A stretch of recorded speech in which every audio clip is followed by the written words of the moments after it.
দেখেন রেকটিফায়ার আছে আপনার 3টা, সবটা কিন্তু ভালো রেকটিফায়ার। এই আউটপুট দিতে আছে, এটাও আউটপুট দিতে আছে, এটাও আউটপুট দিতে আছে।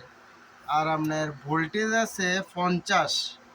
আর আপনার কদ্দুর ফরে ফরে ওই আপনার সাইটন ব্যাটারি আইয়া ফরে। লোড কিন্তু বেশি না, লোড কত দেখেন 63-62 এমন। ব্যাটারি আছে 600। 3টা রেকটিফায়ার দিয়ে তো এনাফ। তারপরও আপনার মাঝে মাঝে সাইটন ব্যাটারি আইয়া পড়ে।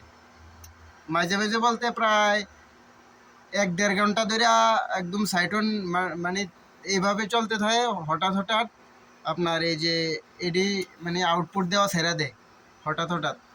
আর ভোল্টেজটা দেন, ভোল্টেজটা 50 এমনই থাকে। 3টা রেকটিফায়ার দিয়ে যথেষ্ট। যে লোড আছে 61, কিন্তু তারপরে আপনার সাইটন ব্যাটারি আইয়া পড়ে আর ভোল্টেজটা বাড়ে না।